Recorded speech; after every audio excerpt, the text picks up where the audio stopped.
All right, ladies and gentlemen, we have an event confirmed. We've had lots of videos put up today, but I'm going live anyway because we just simply have not had enough content from the tech channel.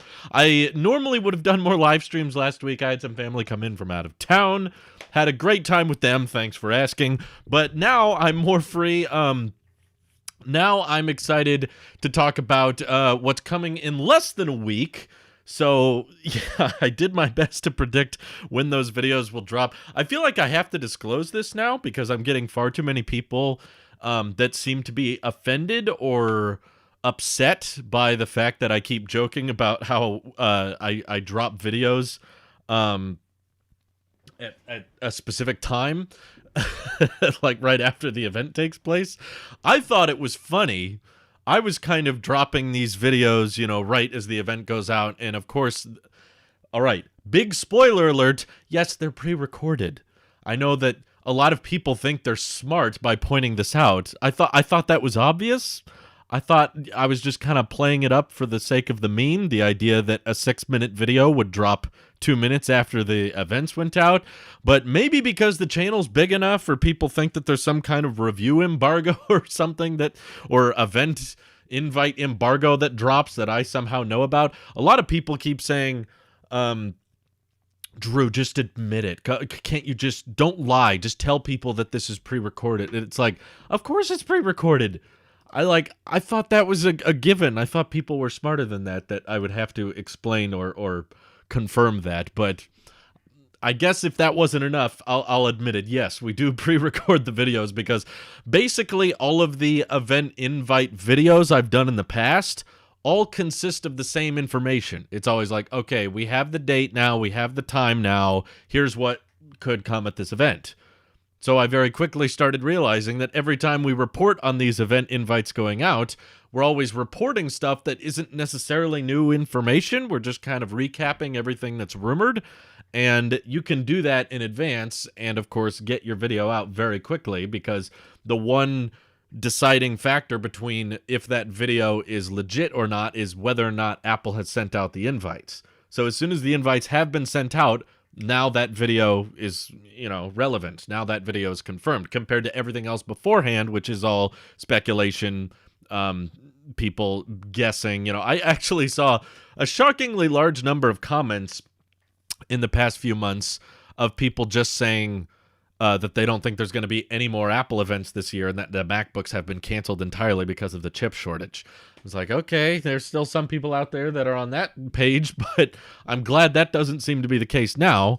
But yeah, I do pre-record some of my videos because I know that whether I post them after the fact or whether I post them beforehand, it wouldn't really change the information in the video that drastically.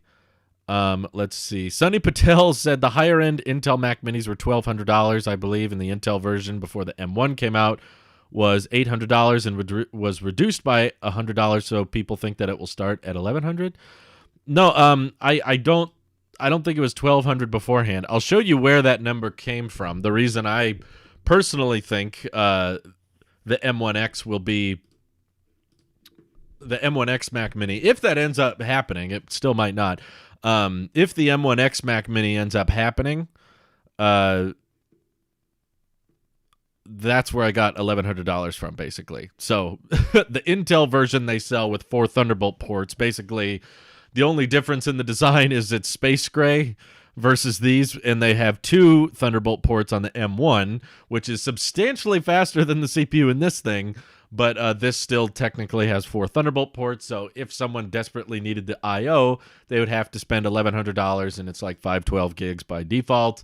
So that chip is definitely, I don't think, anywhere close to the M1 in terms of performance. But if they're planning on replacing this Mac Mini with a higher-powered M1X, I estimated that it would just about fit in the same price bracket of $1,100, and then these would just remain the same. So I don't expect much to change with these next week. I would say just expect the regular M1 Mac Minis to stay the same. I wouldn't be shocked, though, if Apple decides to do something with the 13-inch MacBook Pro with the M1, because that already is just going to be so dated compared to, I mean, for one, there will be new MacBook Pros now with mini LED, potentially with 120 hertz. That sounds possible. They'll have legacy ports. They'll have the SD card slot. They'll have this new charging method, and they won't have the touch bar. And then you're going to have this other Apple Silicon MacBook Pro without mini LED, with a touch bar, but only 2 Thunderbolt ports and no legacy ports. It just feels like awkward in the lineup, although I will have admitted that over the years, the 13-inch 2-port MacBook Pro has felt awkward in the lineup. I'm sure that it has sold fairly well because the MacBook Pro name holds a lot of weight to it, but in the age of Apple Silicon, when you're putting the same chips in MacBook Airs as you are MacBook Pros, it feels very pointless to me. I don't know why you would get the only reason to get the 13-inch 2-port MacBook Pro right now is basically if you're just a diehard Touch Bar fan. I know that it has fans in it, but in my experience, the fan has not resulted in the M1 chip performing substantially better. It's a very small marginal difference, even in prolonged use, where you're like doing something over a long period of time. I don't even see the fans making that big a difference with that. So I think if you're in the market for a laptop and you don't need like M1x chip levels of power, the M1 MacBook Air is great. That's fine. That'll cover the basics. It's lighter. The battery life on the Pro is a bit better, but I still think that the battery life on the Air is fantastic.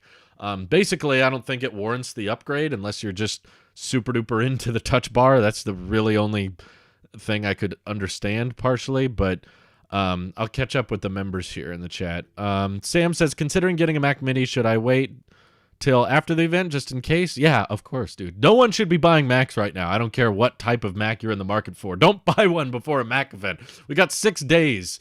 It's possible there could be price reductions or new models we can't anticipate. Some people were estimating, thank you for the super chat, Mystical. Some people were estimating that we could even get 2 different chips on Monday. We could get an M1X and maybe an M2 or an M2X and an M2, an entry-level upgrade to the M1 chip, bring that to the MacBook Air and the Mac Mini, and then have an M1X for the higher-end pros. Maybe they're refreshing more than just a couple MacBooks. Who knows? He says, this is off topic, but did you see the USB-C iPhone 10 someone did? Yeah, I tweeted about it. That's wonderful. Thank you for the super chat, but yes, of course I saw that. I want USB-C on the iPhone more than anything. Thank Tap says, can't wait. Me too. We need an M1X AirTag, says Stefan. What are you talking about? Rich Hardesty says, do you believe we will see a Mac Mini at this event? Keep hearing rumors that it might be pushed to a March event. It feels like the rumors are slightly quiet on the Mac Mini. Obviously, we've heard a lot about an M1X Mac Mini earlier, but we know that there's really no point in Apple keeping around the Intel Mac Mini for much longer. Granted, we probably shouldn't assume just because they might get rid of that Mac Mini, that means they instantly have to replace it with something. It feels like everybody who's reporting on the Mac event and reporting on this Unleashed invite now seems to keep dwelling on just the mini LED MacBooks and not really saying much else. I personally, if I had to guess, if you're asking me, what do I think is going to happen? I'll predict yes, because last year the M1 Mac Mini came completely out of left field. No one saw that coming. We just thought we were going to get, Apple Silicon on some redesigned Macs possibly, or maybe just spec boosts on current Macs. We were pretty much just expecting a typical M1 event, just to introduce, like, okay, we've made the transition over. But the Mac Mini was not really something I saw a lot of people reporting on. I have a feeling this could be very similar. I don't really know if we should expect a design change. I know that was leaked earlier this year, but in my opinion, it wasn't from reliable sources. I think they could very easily just keep the exact same Mac Mini design as the Intel one and just have a space gray option with 4 Thunderbolt ports instead of 2, and it happens to have the M1X chip on the inside. I don't really know why they need to redesign a base station that you're going to connect to an external monitor anyway. I guess they might, but I think we will. Last year, we didn't really see the M1 Mac Mini coming, and then it happened. So this time, people are expecting an M1X Mac Mini. That sounds about right. Jonathan says, I love the design of the Air, though, but love 120 hertz. Yeah, I'm afraid similar to the iPad Air, it sounds like 120 hertz is most likely a Pro feature in the meantime. I feel like the M1 MacBook Pro will be discontinued in the spring of next year when the redesigned MacBook Air is released and takes its place at $1,300. I don't see the MacBook Air starting that high personally. I think that the $1,000 retail and then $900 for education is a sweet spot, and I don't think Apple really wants to mess with that because Apple Silicon is meant to be about this, like, we can make more powerful Macs for the same price. So far, every Mac that has made the transition to Apple Silicon has never gotten more expensive. From Mac Mini to MacBook Air to MacBook Pro to 24-inch iMac, all of them have retained the exact same price, or gone down. With the Mac Mini, that's the one exception of it actually getting cheaper by switching to their own silicon. But everything else had the same starting price, pretty much similar higher configuration pricing as well. So I'm still anticipating, I know some people disagree with me, but I'm still anticipating the M1X Macs are going to cost the same as the Intel Macs they're replacing. So that means 14-inch MacBook Pro is going to be $1,800 in my opinion, and then 17-inch MacBook Pro is going to be $2,400. Now, a lot of people are like, well, Mini LED gets a price hike with the iPad Pro, but keep in mind, that was a $1,000 iPad, which got a $100 price increase. That's 10% of the overall product.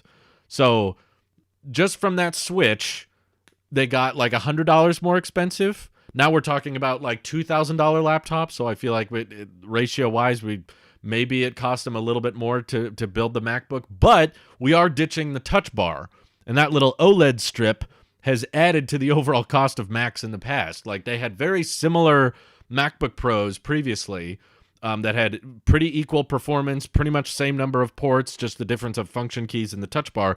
And there was like several $100s between those two options. So I do think that by ditching the Touch Bar, there will be some cost savings allowed for there. And also keep in mind, they're no longer buying CPUs from Intel for these MacBooks, so that price for Apple will be overall lower. And also, unlike the MacBook Air or the Mac Mini, now they're no longer going to be buying GPUs from AMD. With the 16-inch MacBook Pro before, they had to buy dedicated GPUs from a different company. This time, they're going to be doing all that in-house, the integrated GPU on the M1x chip. So I personally don't expect much of a price hike despite the Mini LED displays or despite the ProMotion. And sure, I mean, I could be wrong. I typically try to lean on the pessimistic side of things, so expectations remain in check. But Apple could easily justify a higher price. They could easily justify more expensive MacBooks just for the sake of you can't get this performance cheaper elsewhere. So it might be, I just don't think I'm going to be way off. Like it could be a tad more. Like, okay, I don't think it's the end of the world if the 14-inch MacBook Pro ends up being $1,900 and the 17-inch MacBook Pro ends up being $2,500. It's like, okay, it's a tad more, but they're still ballpark the same amount. You're going to be spending more than $100 on sales tax pretty much anyway. So I'm guessing we could see XDR display support just like iPad Pro. They already have that, Alex, but you misunderstood. The MacBook Air would still start at $1,000. It would just be the silver and gray M1 version. If you want colors and the flat edges and thinner in M2, etc., that's $1,300. Apple's never demonstrated multiple MacBook Air designs simultaneously. When they introduced the current design with the black bezels, they got rid of all the aluminum options. I don't see them having a older MacBook Air design for cheaper and then a newer, colorful MacBook Air design that's more expensive. They got rid of the 4K 21.5-inch iMacs once the more colorful 24-inch iMacs were introduced. And those colorful 24-inch iMacs were better. They had higher resolution, they had better performance, better speakers, better webcams. It was an overall upgrade other than the white bezels and the chin, but that's subjective. I didn't prefer that design, but if you, by your logic, you're just talking about more up-to-date design language and more colors, that did not come with a price increase despite all the upgrades. Oh, Rockford Media, thank you for the super chat. Hi, Drew. Wish me luck for my math test, please. Good luck. Hopefully you don't need it because you studied for your math test. Oh, sorry. I saw my dad in the chat. I was just talking with Mr. Erickson, my father, because we were trying to find a good refurbished Mac for him. He says, didn't realize you were live looking at a refurbished 2021 iMac for about $600. Oh, Should we help Dad live? Let's check it out. He sent me a link. We've actually been finding a lot of refurbished iMacs on Amazon, but they make it kind of hard to tell how old it is. He wants to make sure it lasts a while. Yeah, this one, the last one you just texted me, Dad, is from October of 2018, so it's not that old. He's just using it for writing mostly, so I don't think he needs like an SSD or anything fancy.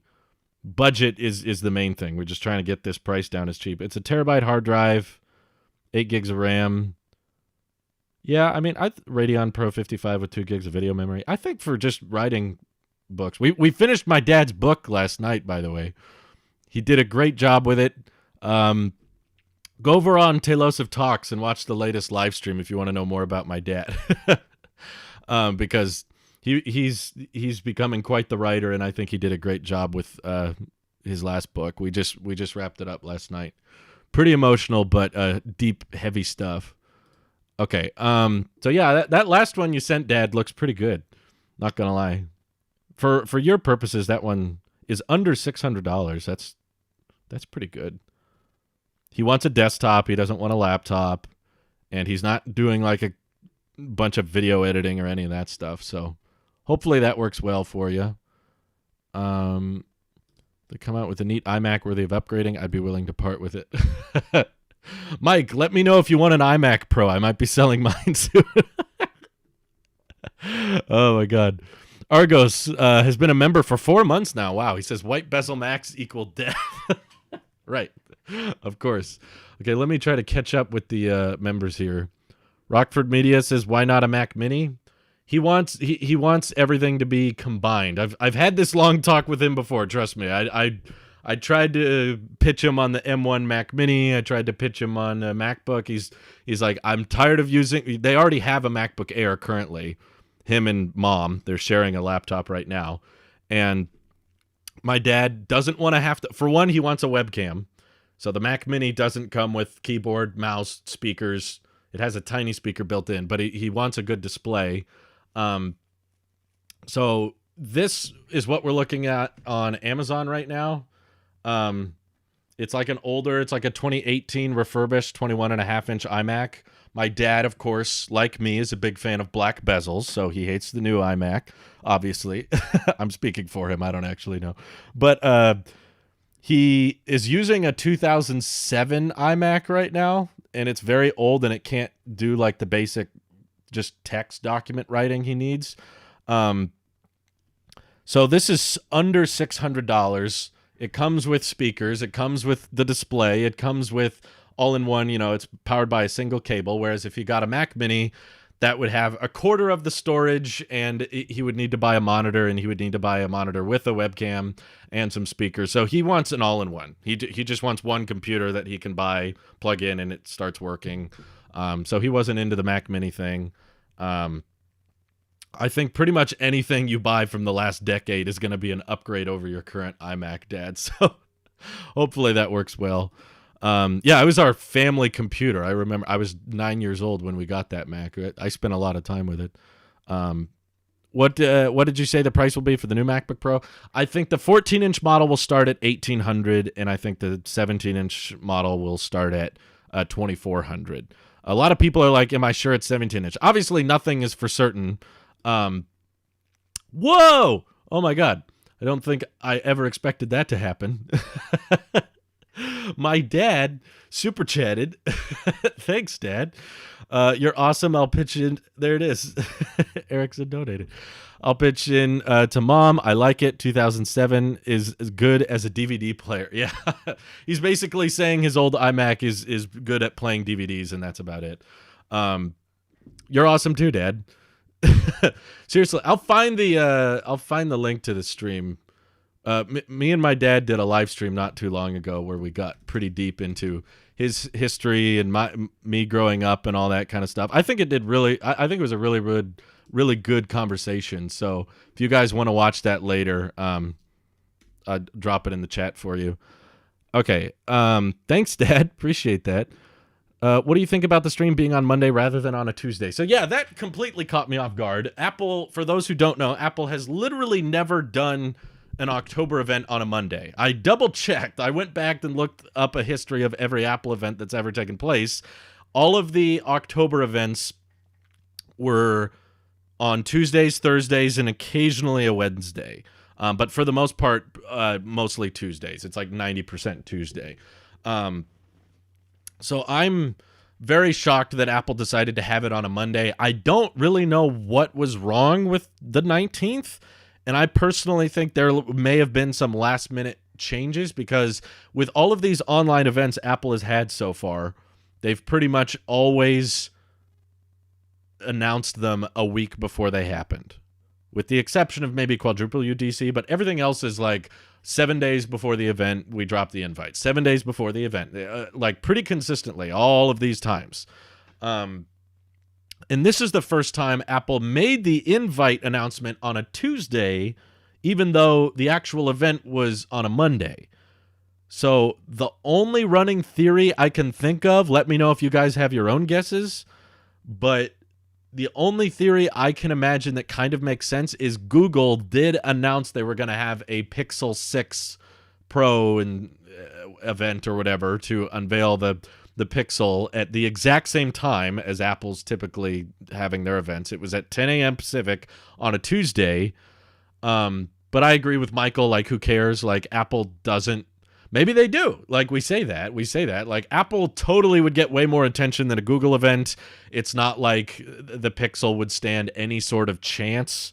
If there was an Apple event to watch and a Google event to watch, you know that 99% of everybody's going to be watching the Apple event. It was probably just going to be an absolute brutal demolishment of media if Apple decided to have their event like literally at the exact same time. Yeah, I agree. We're all Apple sheep here. We're all Apple fans. So we're like, who cares that there's a Google event on Tuesday? But it's possible that even if there's like a small smidge potential that there might be some people trying to cover the Google event and also trying to cover the Apple event at the same time, Apple doesn't even want to risk that. Like, they don't want any distortion. They don't want to get all drama infused and wonder why everyone is asking Apple, like, why did you guys decide to have your event at the exact same time as Google? You know, some people don't know Apple as well as we do, that like Tuesday, October events are very common and all of Apple events are at 10 a.m. People aren't going to think about that. They're just going to think, oh, Apple decided to have an event at the exact same minute as Google does. That's mean. Apple's so hateful towards Google. They're being cruel. So maybe Apple, just for common courtesy and to give the media a break, it might not even be because of anything wrong with Google. It's just like they know that there's going to be a lot of people reporting on the Apple event, and also a decent number of people, again, maybe not as many, I mean, certainly not as many, because Google basically already unveiled the Pixel 6. They just didn't really reveal the price or the specs of the Tensor chip. So they decided, let's give Google a break. Let's give the media some time to recoup. So let's just have our event a day earlier that way. Because, you know, Apple probably ordered a certain number of MacBooks to be shipped at a certain time. This is something else. We got, how many people watching? Like Tree Fitty? Okay, if we got Tree Fitty people watching right here, you should be prepared for something. Last year, after the M1 event, the M1 Macs were available to order right away. There was no, like, you can order these new Macs on Friday at 5 a.m. That did not happen. So if you're in the market for these new Macs, get your accounts ready, get your wallets ready, because it's very possible that they might be available to order on Monday. Like, literally right after the event begins. I mean, right after the event ends, sorry. Probably not before it begins. That would be funny. But, like, right after the event ends, they'll be like, these are available to order today. You can check them out on Apple's website, and there's just going to be frantic pre-orders. So I'm getting my wallets ready. You know, I'm going to be ready to go into major debt and throw all of my money on Apple. No, but I will buy it with the Apple Card. Hopefully, but these are going to be expensive Macs, so I hope my credit balance isn't too high. What is my limit? Oh, wait, I forgot. My limit's like 8,000, I think. I should be good. I don't think I'm going to be spending. I have some stuff on my Apple Card already. I'm double checking. Why can't there just be a wallet app? Why do I have to go to settings to look at my Apple Card? Okay, I've got like $1,500 on the card right now. Of course, I always pay it off at the end of each month. We're just not at the end of the month yet. My credit limit's 8,000, so that gives me, ooh, how close is that? Like, let me open the calculator app on my iPad. Oh, wait, that doesn't exist. Okay, 8,000 minus, so that gives me a limit of 6,500 to spend on the new MacBooks. Yeah, that's kind of close. The BRB calling my financial advisor. Good idea. Okay, sorry. Are we going to react to the Google event in the following day? I wasn't planning to. Maybe I'll run a poll, see if people are that interested. I just don't. Google kind of sucks all of the hype out of their own events because they already unveiled the Pixel 6 and they already unveiled the cameras on them and that it's going to have their own custom silicon. There's not really much you can do at an event to brag about silicon. I already thought it was kind of boring last year when Apple, the M1 chip in theory is exciting, but they were trying to showcase it during the keynote. I don't know if you guys remember, but when I reacted to the keynote last year, it was kind of like, okay, whatever. I get it, it's faster. There's like a bunch of slides. I think the reason the M1 event was kind of lackluster for me last year was because all they could say was, this is 2 times faster. This is 3 times faster. This is 4 times faster. It was so like repetitive and none of the designs were new. Like it was the exact same Macs as before. In fact, I/O took a bit of a downgrade. Like the M1 Mac Mini is amazing. Don't get me wrong, but it went from 4 ports to 2. 4 Thunderbolt ports to 2 Thunderbolt ports, which I thought was kind of a downgrade. And because we didn't really get many side-by-side comparisons and export times at that event, all we got was, it's faster. We didn't really have an idea of how much faster it was until we got our hands on the M1 stuff. That's what was more interesting. Yeah, like Ethan is saying, the graphs. We can only get excited. The whole Apple event is just, look at this graph. And it's just... someone should make that a meme. I'll retweet that. If someone wants to put in the work to track Tim Cook or Craig Federighi's face onto the Nickelback guy, and then they hold up that chart that says like Apple Silicon compared to the competition in terms of performance and power consumption. Controversial opinion, Google is great, says Y Mike. I wouldn't say Google. I don't disagree with that. I think Google is great at giving away stuff. Like they burn through cash on YouTube, which I appreciate because I love YouTube and that's my livelihood. I don't think Google hardware necessarily is very good, but I appreciate and love a lot of Google services. I really appreciate Google Search. I appreciate Google Photos, even though it doesn't allow for unlimited photos anymore. Then again, no one does. But Google offered it for 6 years, and no one else did, unlimited video and photo storage. I love a lot of Google services. There's just not much Google hardware that I'm that impressed with. And they lose money on the little Google Home Minis, or now they're Nest Minis, I guess. Those things are nice, but basically, like I said, Google's great when they just burn through cash and they don't have to be profitable. Can we have an anti-Google stream where you go live and we talk about literally anything other than Google? Okay. Brandon says, so I need to sell that old MacBook Air yesterday? I wouldn't sell it right away. There's always the chance, right? Like, I can only advise you about what Apple has done in the past. In the past, like with the M1 event, they had the event, and then right as the event ended, you could buy the new Macs. And you had to order one quick if you wanted to get one on launch day. It could be different this year. Maybe the chip shortage has impacted the M1X. Maybe they unveiled the new Macs and say they're not going to be available to order until November. You're not going to be able to get your hands on these until December. They could do something like that. So I wouldn't say sell your main primary workstation right now because you're going to be able to get a new Mac this Friday. Or next Friday, I guess. That's not what I'm saying. I'm literally about to sell my current Mac. I actually cannot go, other than maybe with the exception of a weekend, I don't believe I can go a single day without my iMac Pro. So I do think I'm going to sell it when I get my new MacBook Pro, but definitely not beforehand because I literally won't be able to work. The M1 iMac was a pre-order. Was it? I can't remember. I thought you could order it right after. I don't remember. Thank you, Brain Freak, for the super chat. That's what that means, right? I bet the M1x chip's a week from this Friday. That sounds right most of the time. What is the best reason to upgrade? Battery for real life? What will you notice when you not go extreme?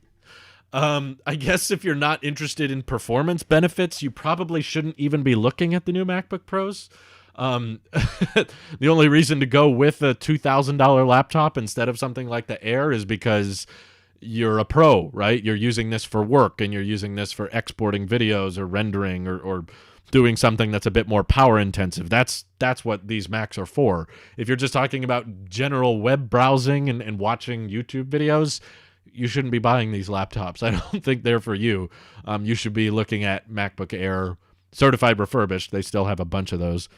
Super duper good value, I'll mention, by the way. You don't need to have an education account. You don't need to have a a student email or anything like that.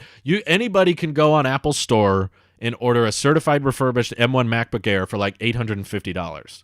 Also, I think Amazon was having a M1 MacBook Air sale for $850. So those aren't even refurbished. Those are like brand new. Granted, Apple certified refurbished gives you the full warranty and it's practically brand new. They replaced most of the components that wear over time. So I think if you're just talking about general consumption, that's what you should be looking for. That's really, really good value. PC and laptops makes me sick, sadly. I can only use tablets. Wow. What did you do before tablets? If you want to web browse and watch YouTube, the $330 iPad will do that. Yeah, but even that, I don't know. Non-laminated display, big bezels. You will get center stage, though. Hopefully this new Max gets center stage. That would be great. People are saying, what type of super chat is that? I don't know. It's just a normal one, I guess. Very controversial for sure. Let me catch up on members' messages here. Do you think we will get a bigger iMac at this event? Asks Joey. I don't know. I heard from 9 to 5 Mac that had been postponed, which might have something to do with the chip shortage. It sounds like Apple's cutting iPhone production by chip shortage. So I'm going to guess no. I could be wrong, but last I heard, and I haven't really heard anybody talk about the larger size iMac since, the plan is for kind of a repeat of last year in a certain sense. You have like 2 MacBook Pros in a fall event and a Mac Mini. 2 MacBook Pros and a Mac Mini in a fall event, and then later in the spring you get a redesigned desktop. Except this time it's M1X instead of M1. So that's my prediction, is like we're going to get 2 MacBook Pros with the redesign and with M1X and a Mac Mini on Monday, and then we won't see the redesigned iMac, which will probably feel and look somewhat similar to the 24-inch iMac. I don't think it's going to look drastically different.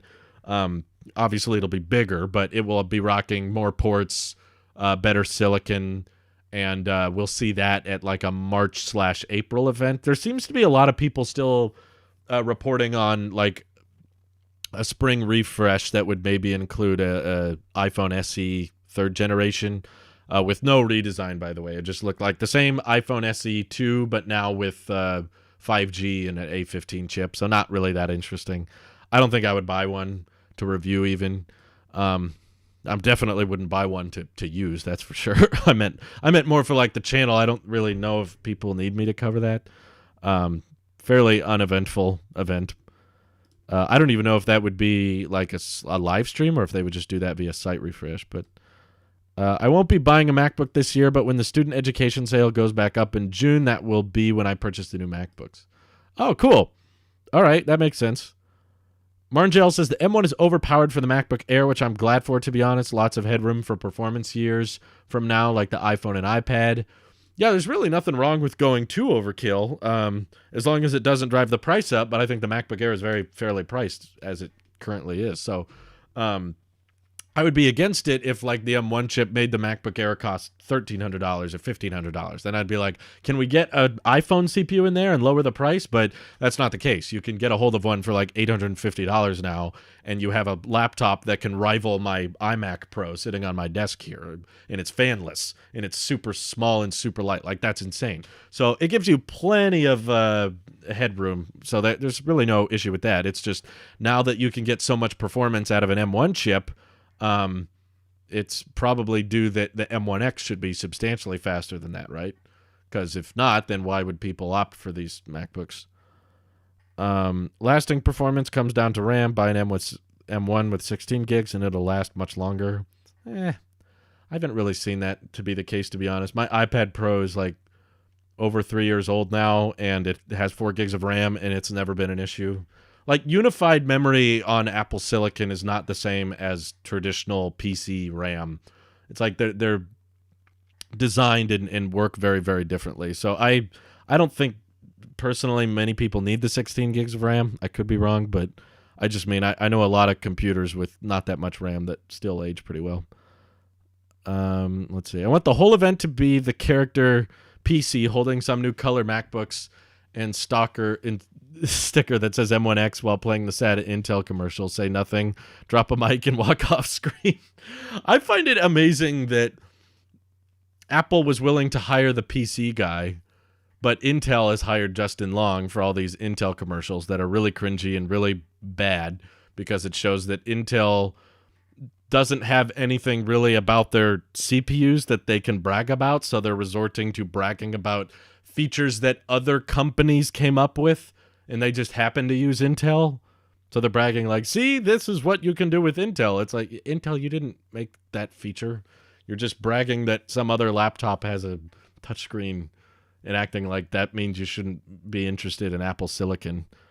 It's very desperate. It's very cringy, and it's clearly just an embarrassment, honestly. So Apple doesn't seem to care, though. Hey, Drew, do you see any hints in the event invite? To me, it looks like the Apple logo is emitting power. I think Apple's going to throw a curveball and finally release AirPower. No! No AirPower. No, it's clearly unleashed, as in fastest Apple Silicon ever. Pretty obvious, but I don't see really any Easter eggs in particular, but I was going to have a display capture, but I think it'd be easier for me to just hold this up, to be honest. I think I downloaded a video at some point, but... Oh, did I not? Okay, maybe I didn't. This is actually a really hard artwork to recreate. Pretty much every invite we get, the Discord tries to recreate this for our server banner. And this is one of the hardest ones because of all the individual lines that have to be emphasized in a way to make out this shape. But yeah, this is a difficult one. I don't really know how to do it other than very, very time-consuming adjustment of light beams and that kind of thing. So good job for Apple making this trickier and trickier to... But honestly, true story, I had the video ready as I did at the same time last week. And I was waiting for the invites to drop. I was refreshing Twitter, and I was checking the... Actually, Twitter is where I typically see it. I didn't refresh the website this time. For those who are trying to find where the first confirmation of an Apple event takes place, it's actually not on the Apple events page on their website. It's pretty much always going to be, if you search Apple event under Twitter and sort by latest, not top results. So I think it was a guy named Tyler. I forget his last name, but Tyler tweeted the unleashed invite image like probably a solid 60 seconds or 90 seconds before everybody else. And he tweeted it out and it was like, I'm really excited for this event. And it said October 18th. And I was like, Monday? They do it on a Monday? That doesn't sound right. So before I publish my video, I typically wait until I see a few more confirmations from other people. I don't publish the video like the second one person posts the invite, because oftentimes, typically when people know that invites might come out at a specific time, people will drop fake ones. That's happened several times, where, especially in our Discord as well, but on Twitter too, that people will find out like, okay, the event might be next week, so invites might drop around 9 a.m. and then they drop the fake concept art of what the event will be. And this one dropped, and I was like, that looks really intricate. If that's a fan-made one, that looks really, really good. I couldn't believe the 18th part. So I was working on the thumbnail, and I wasn't quite sure if it was real or not, because I was like, that doesn't sound right. Why would they do it on a Monday? But then very quickly, it only took like 90 seconds after Tyler tweeted, there were like 3 other people tweeting the exact same image, reputable people. And then I think Greg, I forget how to say his last name, but Greg Joswicki or something like that. He's an Apple employee that always tweets like a video of the invite image right as the invites go out. So he's probably like the most secure form because he's a guy from Apple, so he's not going to tweet any like fake or concept art troll invite images. So once everybody else started tweeting it, I was like, okay, this is real. October 18th, and I gotta change the title, and I gotta change it what I said in the comments, because I obviously thought it was gonna be on Tuesday. Why would you drop a fake one? I get a lot do it, but why? Only for attention? Well, we all know that when you drop an invite, it's not really a fake one. It's more just self-predicting that we're going to need a recap and we're going to need a video when the invites go out, because the biggest factor that's changed now is that Apple has confirmed the event is going to take place. But there's really not much else to talk about outside of that. So letting people know and informing people at the right time, and letting the invites be posted on as many different platforms as possible, whether it's a news site, whether it's YouTube, whether it's Twitter. People get that stuff ready and they have those videos prepared. It's not like they're going to announce a bunch of products with the invite. That's what the event's for. So I do it in advance because I think it's fun to see how much, we can predict and how much we can plan ahead beforehand. And it's also funny when things end up being wrong. But also, I've always thought it was hilarious whenever I would drop a 10-minute video 2 seconds after an event gets announced. Like, I always thought it was just stupid fast. It was basically impossibly fast, to the point that it was kind of a joke of like, okay, obviously this has to be pre-recorded. But I was quite caught off guard by how many people thought that this is just like straight up lying, even though I'm not dropping the video prematurely. I'm not publishing the video before the event's been confirmed. Thank God, because then I would have been wrong, right? Like, I don't know. I think as far as YouTubers go, Tailosive Tech is pretty dang honest and genuine in regards to we don't use the term confirmed. We don't use the term unveiled until it's actually been unveiled or it's actually been confirmed from Apple. Whereas a lot of tech YouTube right now seems to overuse the term confirmed or unveiled, or like, this is for sure, this is 100% real. Like, they do that in titles and thumbnails all the time.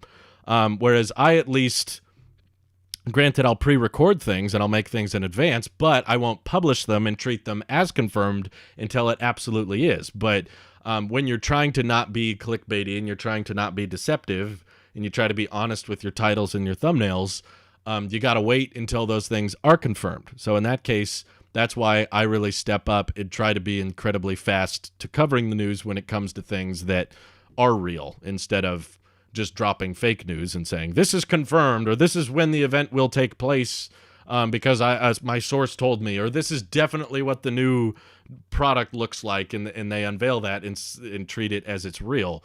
I don't do that, but I do I do prepare things in advance, and as that video ends up becoming true, that's when it gets published, like, as quickly as possible. When do you think we can order it? Could be wrong, but I'm going to predict right after the event, similar to the M1 Mac event last year. I think it'll be available for pre-orders like right as the event wraps up. So probably around 11 a.m. Pacific on Monday, I'm guessing. Let's see. More honest than the leakers who botched the Apple Watch Series 7 then made up a BS story about Apple changing their minds. Yeah, that one does get me. The last event was 49 minutes long, and most of it was introduction to M1 and relaxing people what life on Apple chips would be like. Not needed this time, so what is the narrative this time? Third product. I don't think the narrative is terribly different. I guess they have a bit more time to talk about the updated design. At the M1 event, there wasn't really any new designs to talk about. It was just the M1 chips very fast. This time we have mini LED, legacy ports, Magsafe, lack of touch bar. I'd be surprised if they even address that, though. So I'm sure there will be a lot of techno mumbo-jumbo about how fast the M1x chip is and how many cores it has and the GPU cores and that kind of thing. Sure, I understand that they're probably going to go off on all that, but Who knows? We've gotten stuff wrong. The Series 7 leaks ended up being way, way off. Maybe the MacBook leaks end up being way, way off. It's also possible. Just assume right after the event and prepare for that. Yeah, prepare for it to be right after the event, because that's obviously worst case scenario. That's when it catches everybody off guard and everyone goes, oh crap, I got to order this right away. We could be wrong, but if we are wrong, Apple will at least tell us in the event. Like, you'll be able to order these on Friday. We hear that. We'll be like, okay, sounds good. Oh, thank you, Alpha, for the super chat. Rip touch bar, thou shalt be well missed. Yeah, I'm going to miss it too. Will we see a cheaper external display? I think that was rumored, but not until next year. I believe that they were planning some kind of like Mac Pro refresh where it was going to be Apple Silicon, and then alongside the Apple Silicon Mac Pro, they were going to show off a cheaper standalone monitor. At least that's what Bloomberg was talking about, but I don't think that's supposed to happen until next year. That'd be cool if it happened this year. Someone's asking if we'll see any surprises, Youngmin. That would probably be a decent surprise if they're just like, hey, we made a mini LED external display now too. But it sounds like mini LED is having a difficult time ramping production, so probably not. What about you, Tailosive Tech? What iPad would you think is the best option? What is the best option iPad? Honestly, I'd likely end up recommending a certified refurbished 2018 or 2020 iPad Pro, because you can get those for like $600, and they're going to be USB-C, 120 hertz, Face ID, A12Z, A12X chip is still plenty fast. So none of the new ones I would necessarily say are better deal, unless you just super care about center stage. Or I guess if you can live comfortably with the iPad Mini, that's an amazing deal. I loved using the iPad Mini, but I just couldn't get past the lack of 120 hertz. Thank you, Unreal Cousin. Says leaks confirm even thinner bezels, and they confirm me? Oh, thinner me. Is that what you mean? Thank you, if that's what you meant. A15 is only 1% slower than M1. I'm guessing you're talking single core. Is that the case with multi-core?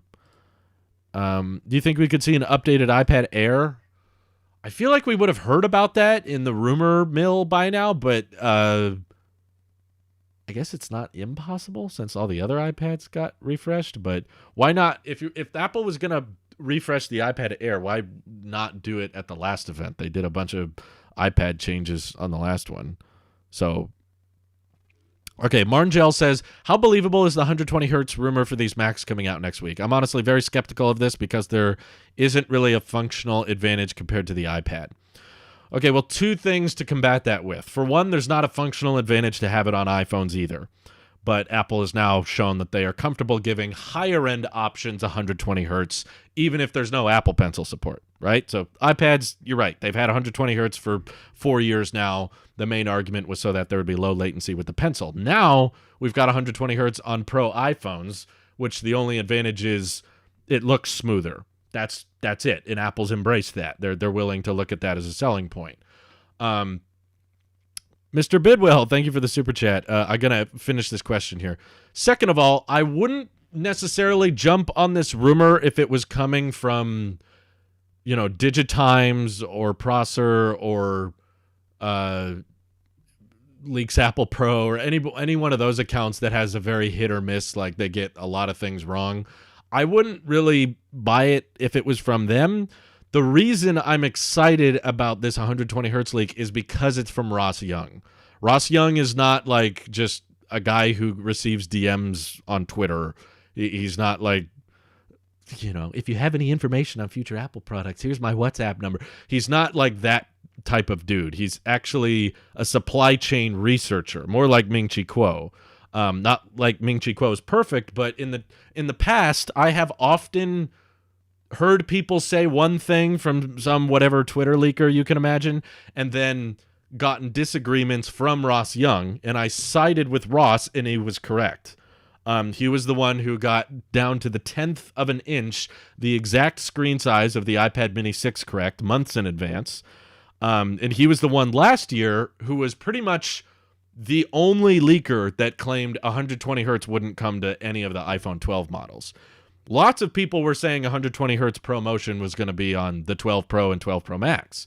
And Ross Young was the reason those leaks were brought in question. And that's the reason I did a whole video saying no 120 hertz on the iPhone 12, because this is a supply chain analyst who's saying the components Apple is ordering literally do not have the capacity to support 120 hertz. So it's not happening.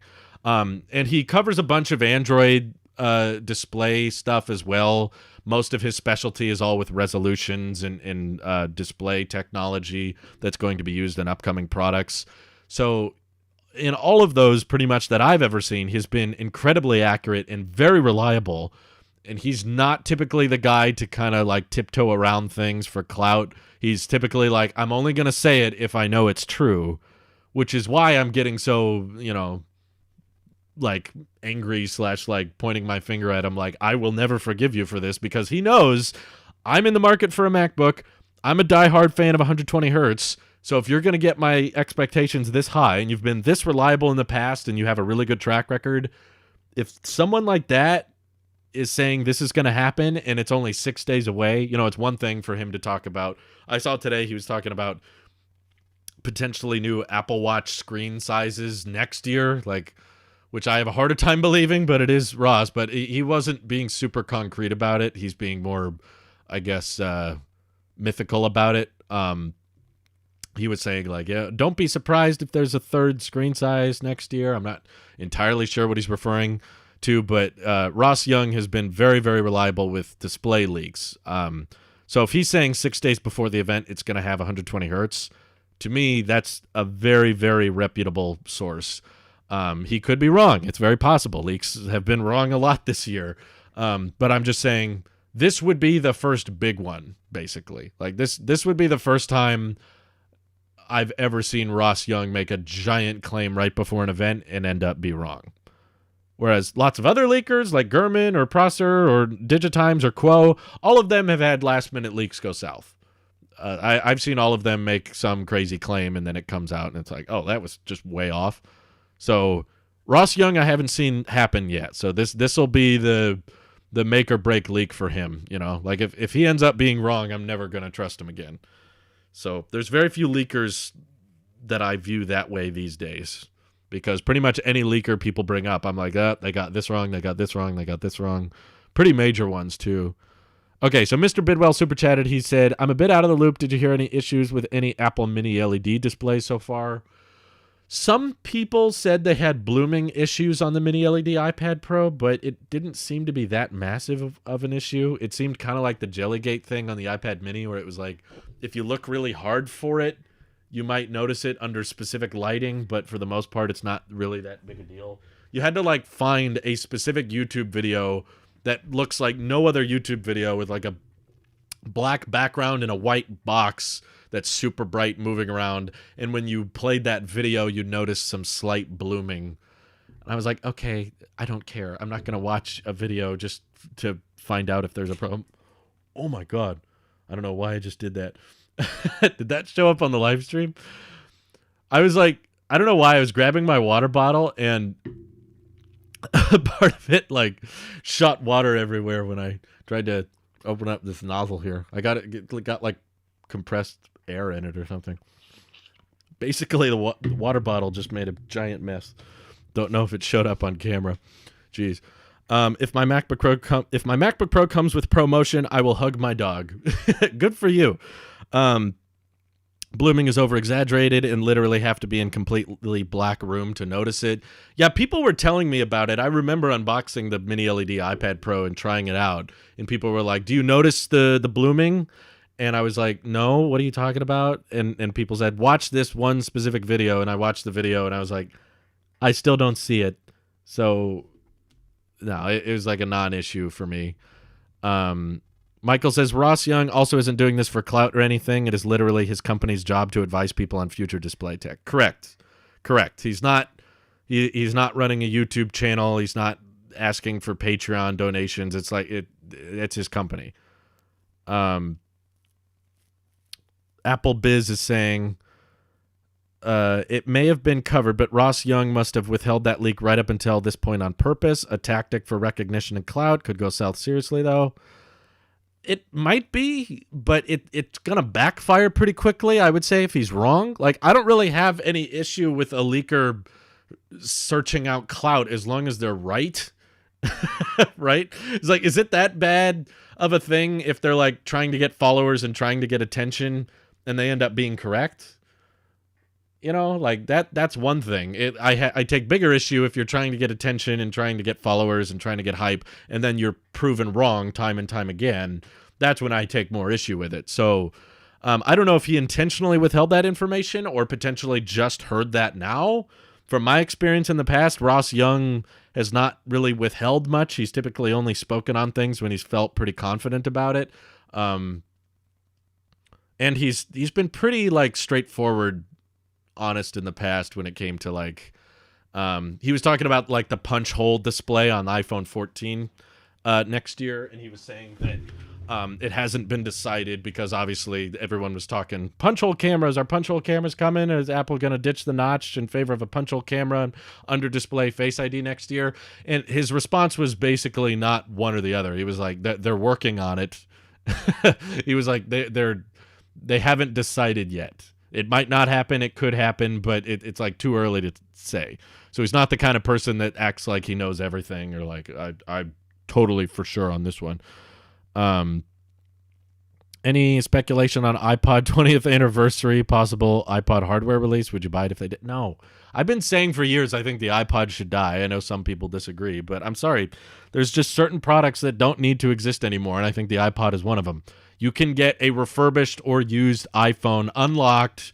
I don't care about this, but I don't want a cell phone plan. iPhones don't require cell phone plans.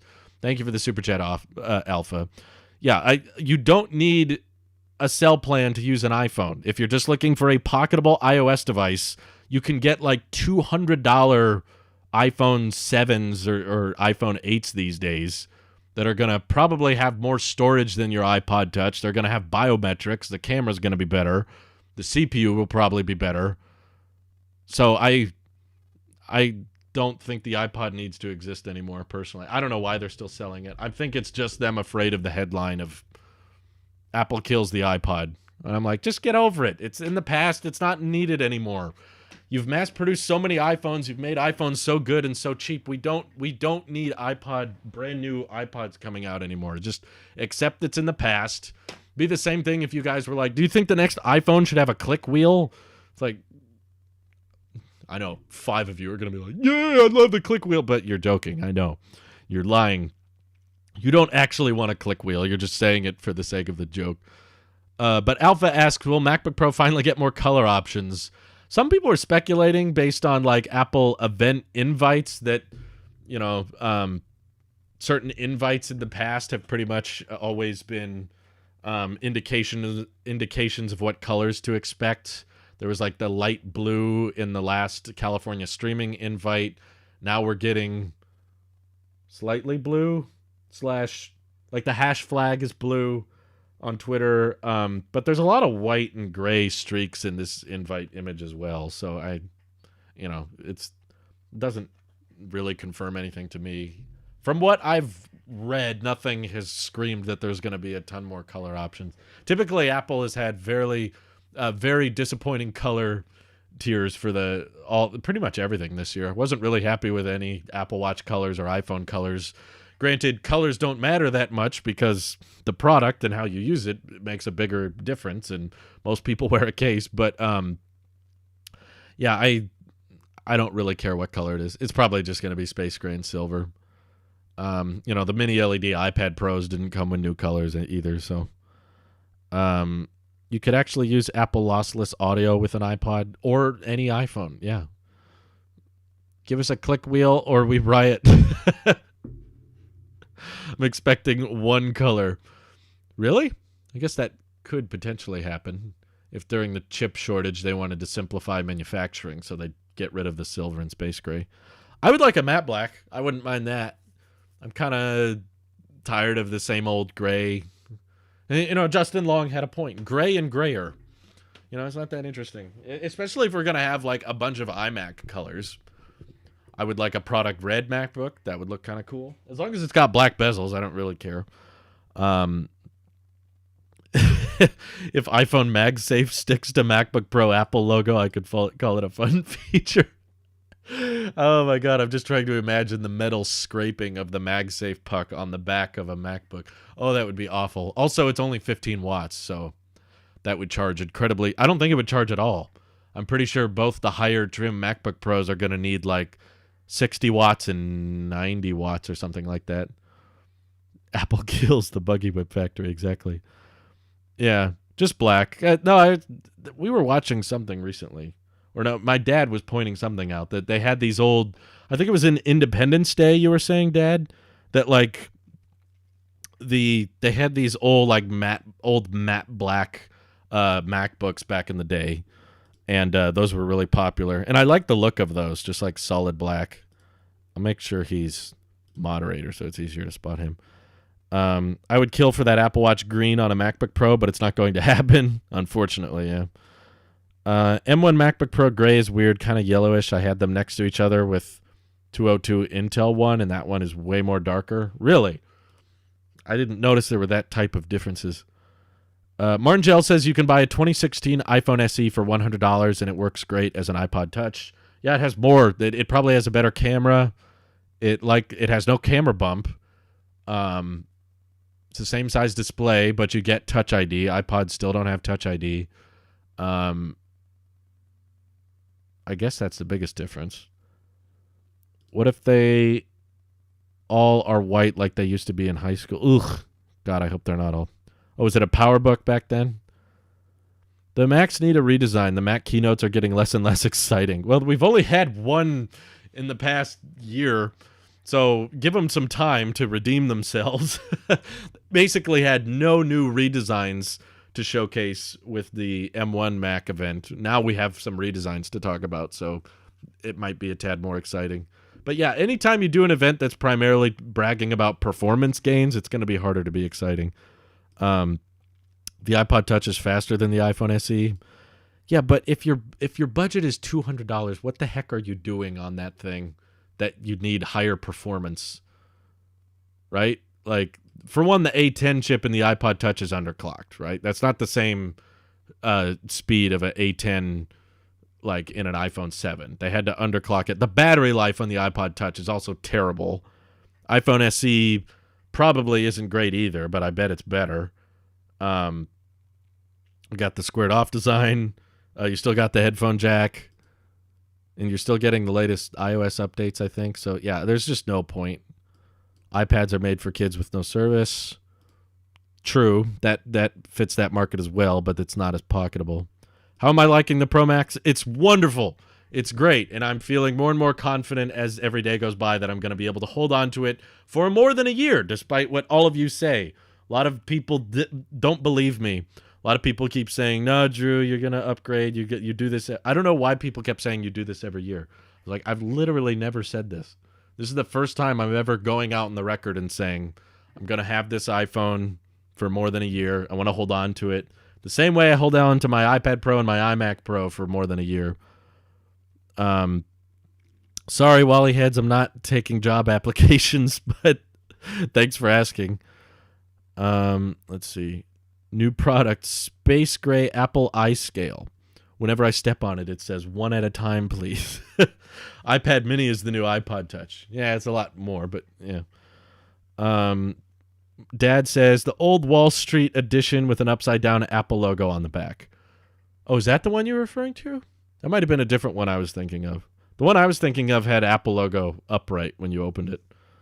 You'll fall for the no camera bump. Yeah, I mean, I want no camera bump, but I'm not going to upgrade over that alone. It's not that big a deal. Also, I don't think we're going to get rid of the camera bump next year, just for the record.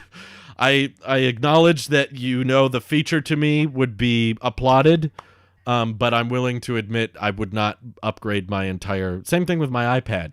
I wouldn't buy a whole new iPad Pro just because there's no camera bump. Same thing with my phone.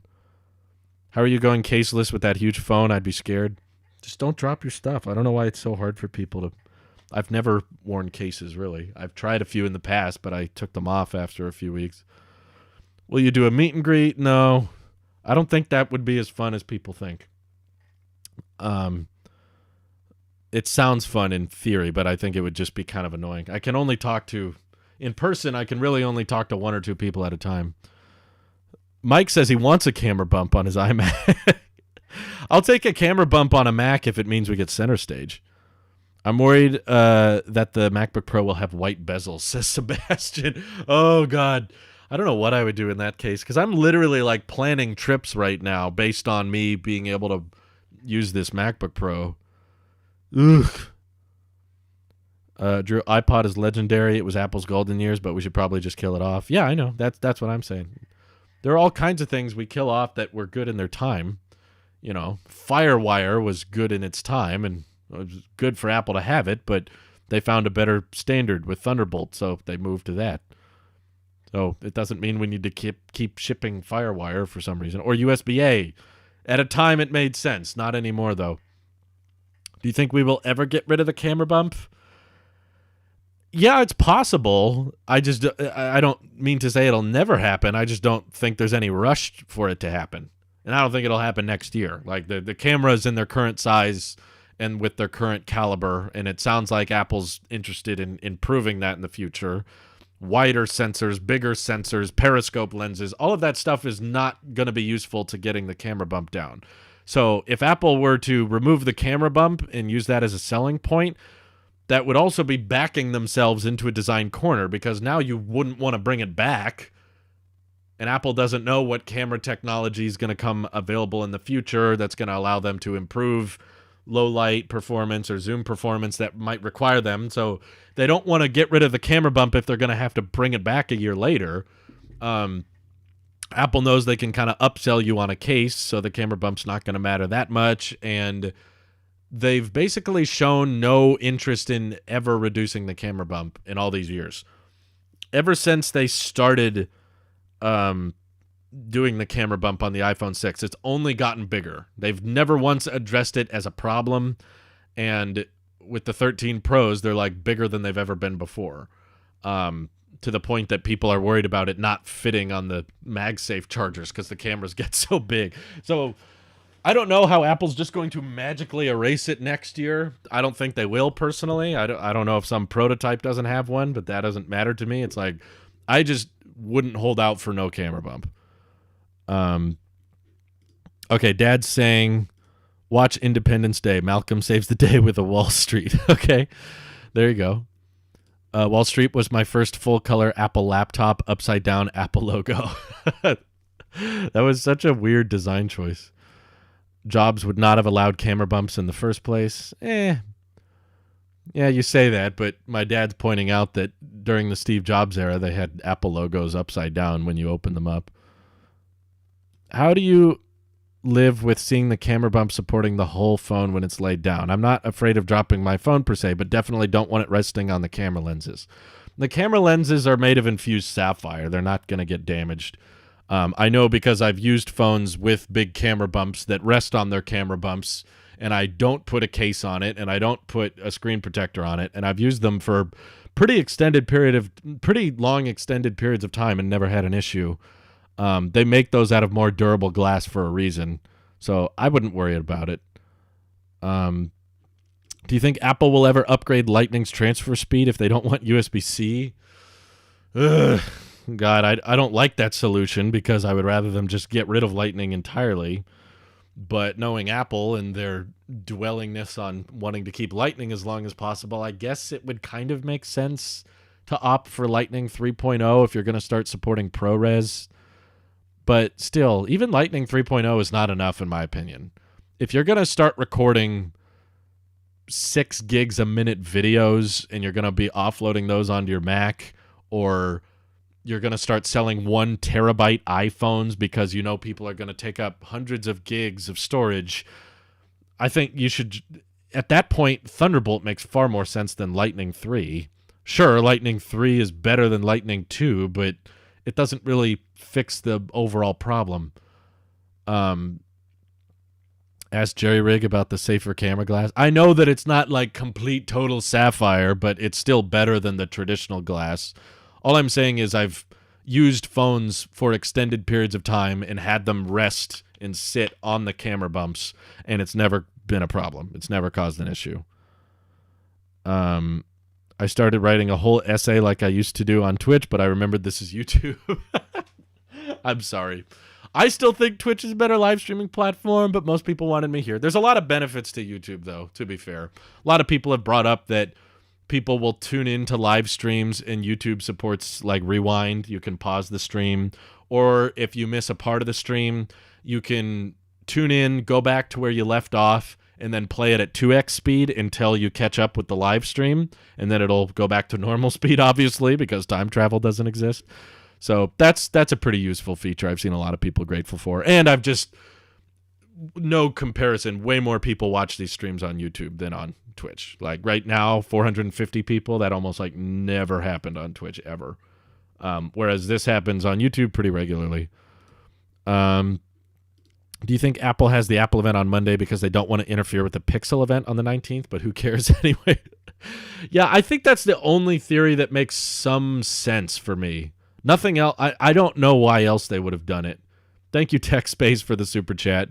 But yeah, I think the Pixel event is the only possible explanation. Nothing else has made sense to me, especially the fact that they announced it on a Tuesday, and all of these online events have been announced like 1 week beforehand. Okay, TechSpace Cowboy says, to smite all of us, Tim's putting Lightning on all the MacBooks. No other ports. Oh, my God.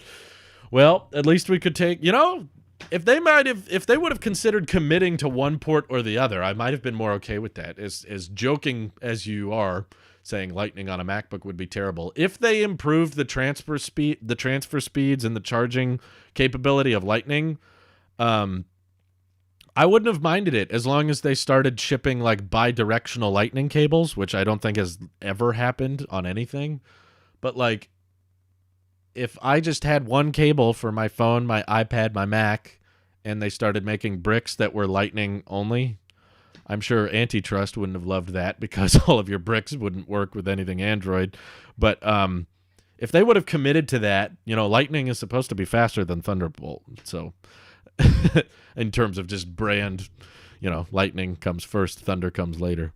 We really got the naming wrong on that one. We should have saved Lightning for the faster port, but Jobs would have never removed the lighted logo on Macs, and even would have found a way to get on the phone. I miss Jobs.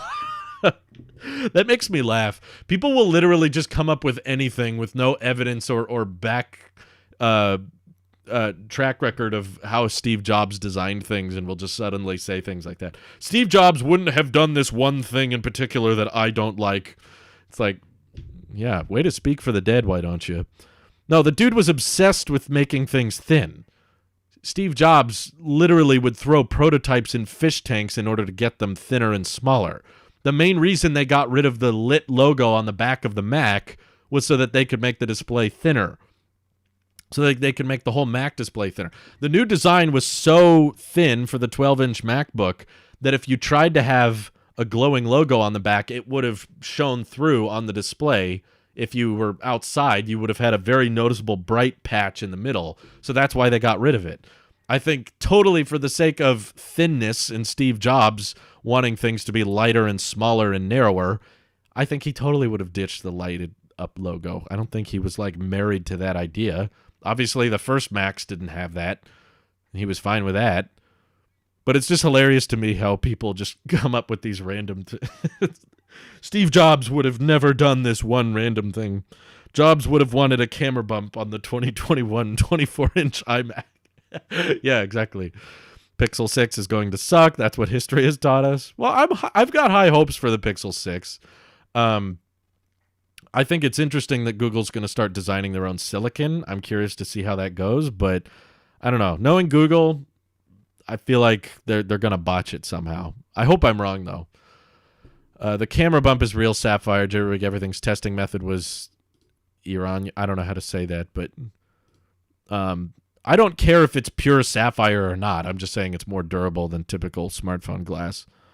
Steve Jobs would like the iPhone 13 mini a lot, that's for sure. Yeah, I think so. I mean, it's probably the closest of the newer iPhones to what he left Apple with, which was the iPhone 4S, the squared-off design, and I guess that's really the only similarity, huh? It doesn't have a home button. I don't know how he would feel about the big camera bump, but yeah, I agree. Steve Jobs would love where Apple is now. I think so too. I think he would have been fine with it.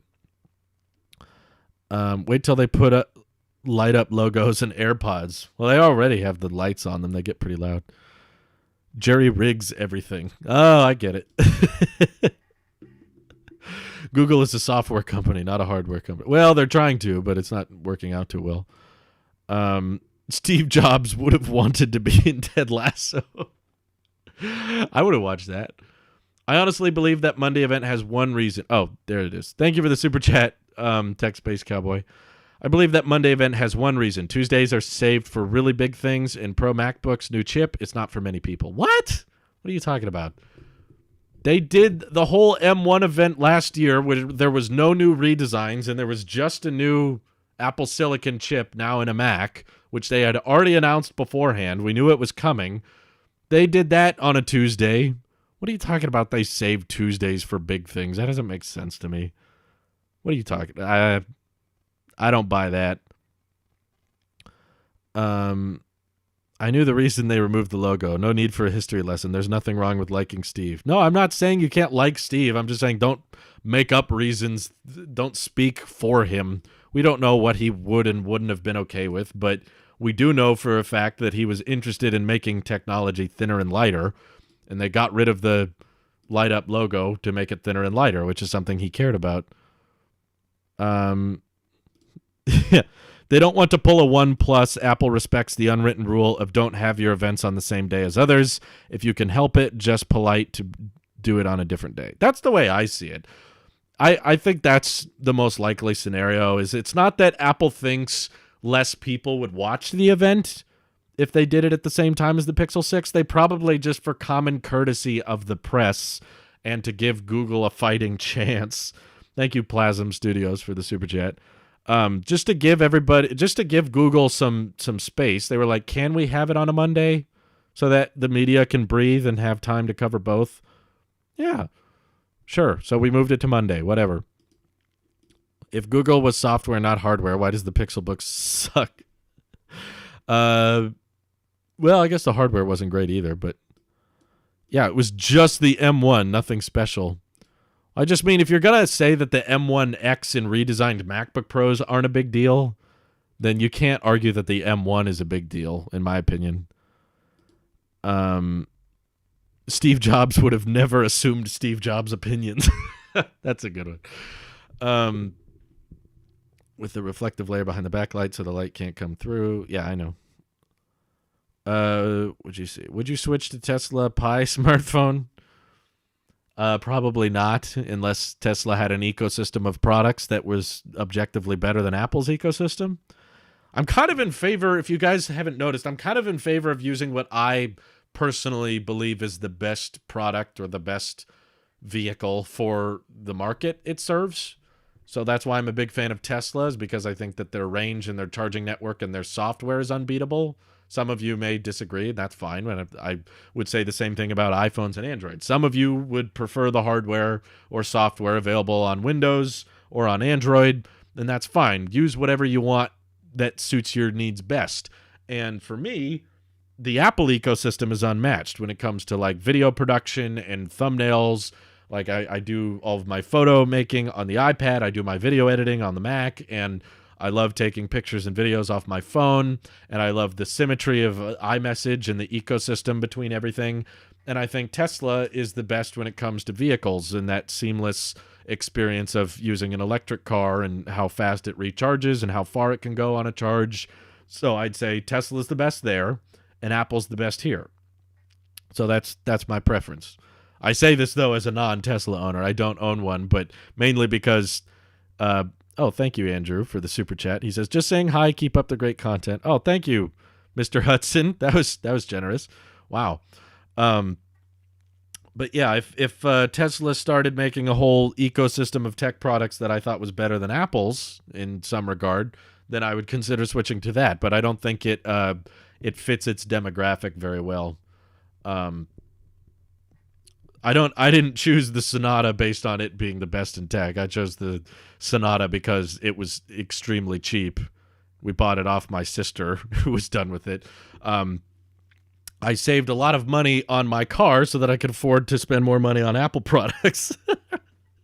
But if I was in the market for a vehicle or I was driving a lot more, the reason I don't spend a bunch of money on cars is because I hardly drive, less than 5 miles a day on average. So there's basically a lot of benefits to waiting to buy a Tesla because we've got new batteries in the works and they're about to get cheaper and better, and there's a lot of improvements to be made in the next few years. So an EV is something very, very different from buying an iPad or a laptop or a phone. Those are things that people freak out if I say, I'm going to hold on to this one for 4 years. They're like, what? How you do that?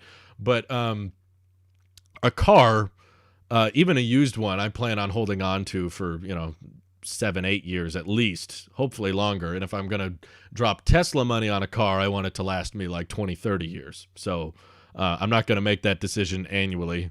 I'm going to just buy the new Tesla every year like I used to buy new iPhones every year, but I'm getting off of that. Steve Jobs never would have let Drew buy that Sonata.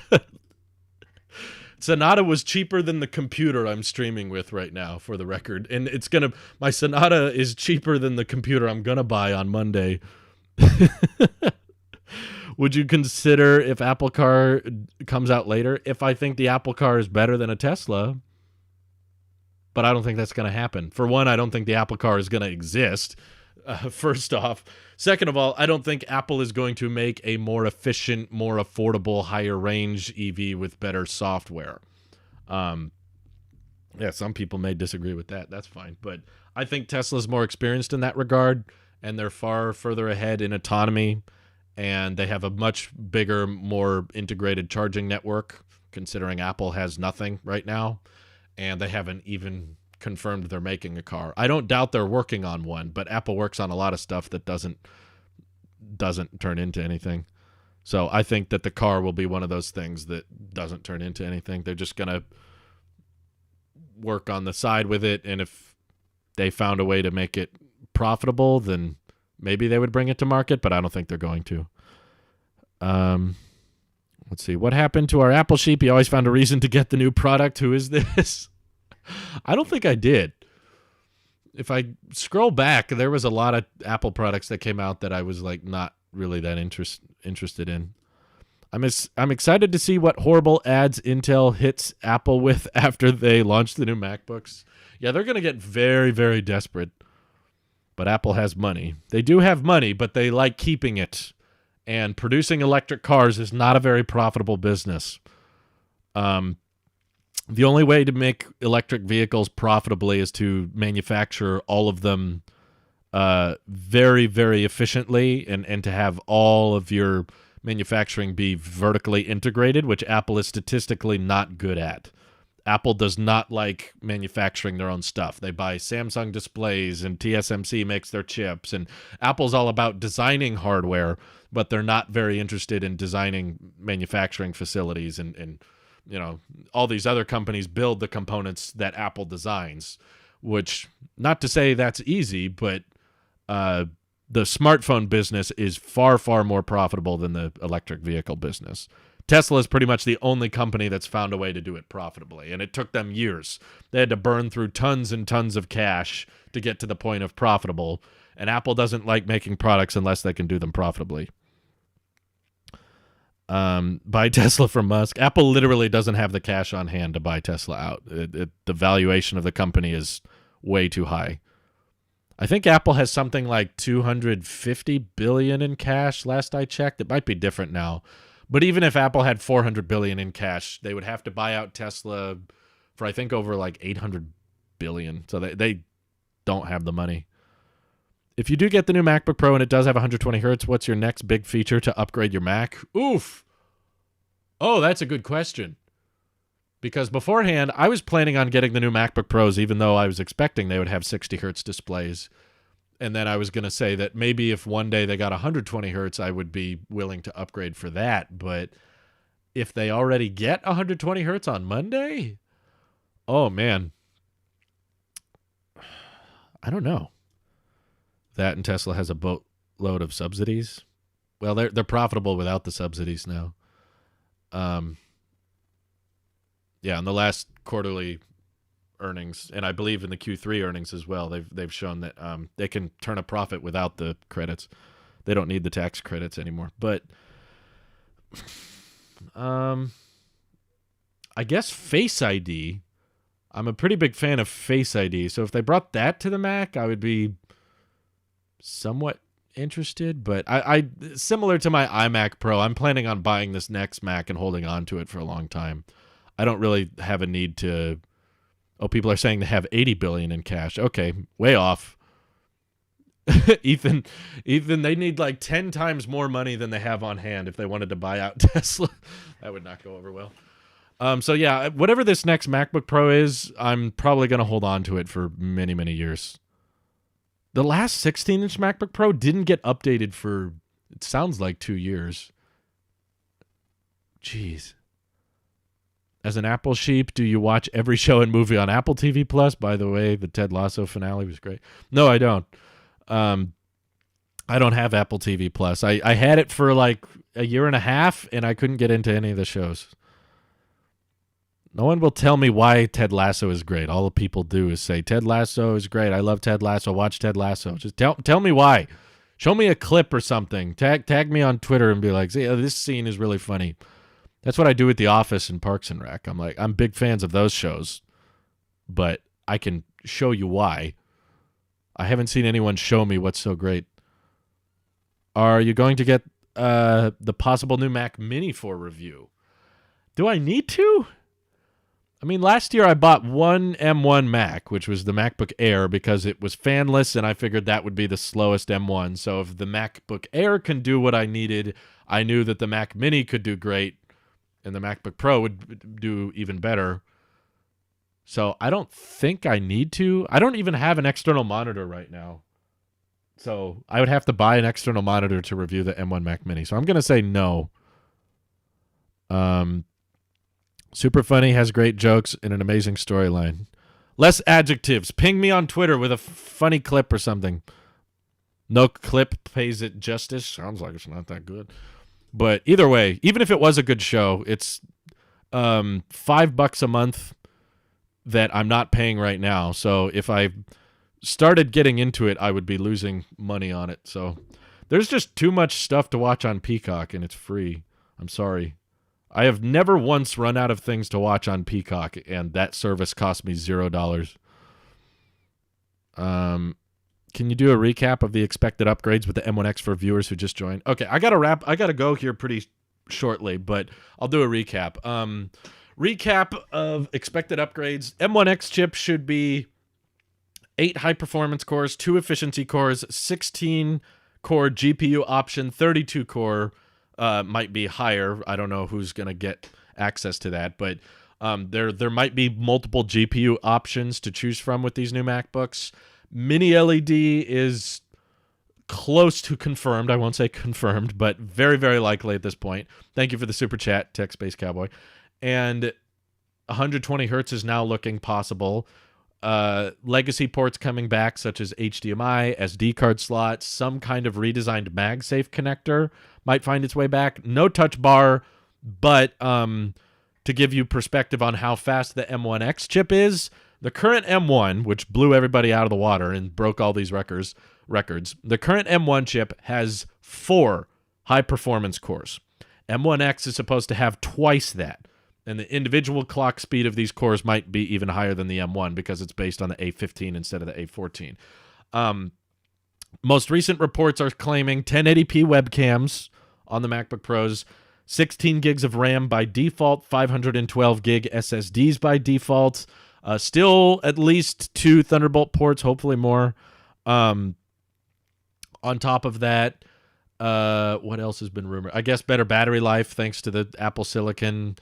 They're rumored to be more squared off, less rounded with this design approach.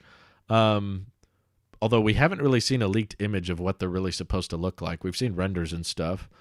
So no touch bar. Still has Touch ID. Doesn't sound like Face ID will make it. I'm trying to think, is there anything else? I guess, larger screen sizes. It's rumored to be a 14-inch MacBook Pro, and most are saying 16-inch MacBook Pro, but the resolutions have leaked, and I don't really see why the PPI would get higher on MacBooks.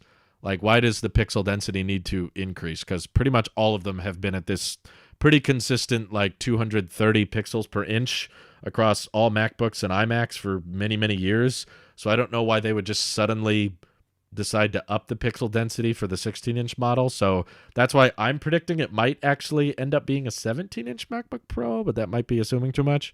Sorry, Starlink's lagging. I'll give it a second. Come on, Dishy McFlatface, you were doing so well today. Dang. It was almost at like 0.1% frame drops during this entire stream, and then right now it just started having issues.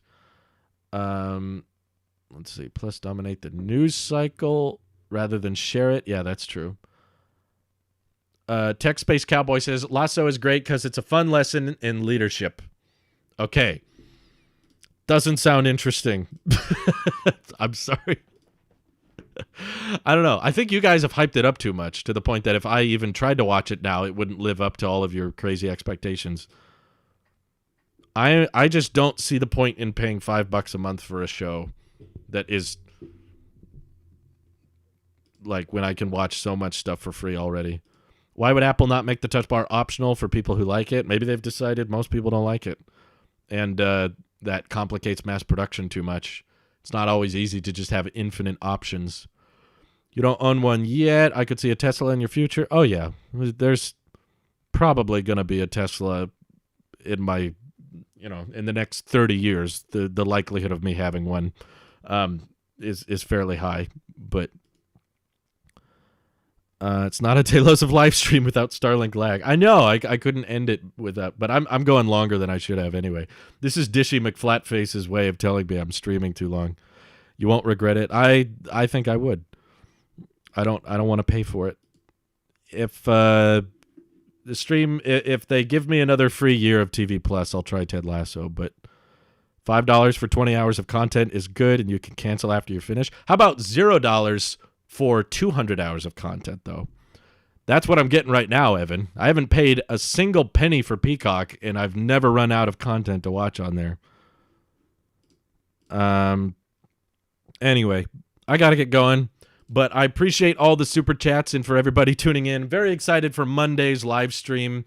Of course, I'll be streaming my reaction. Of course, this time I won't be showing the event because we know Apple's not comfortable with that now. But I am definitely going to be checking out all the new Macs as they come out. We've got more videos planned for the rest of the week. For those who may have missed it, I did a podcast with my dad that I would highly recommend. I just finished reading his book, which was a lot of fun, and there's a lot of stories about me within that book. It gets very personal. We get into the deep theological stuff, but absolutely can say after finishing the book now, I recommend it to young adults or people nearing those parental years if you have a kid on the way. So link in the chat is to the podcast I did with my dad. You get to know him a lot better, get to know me a lot better. And his book is just called Raise Your Own Dang Kids. It's available on Amazon. Just look for Toby Erickson. So thank you all for tuning in. Hope you have an excellent rest of your day. Take care all. Bye-bye.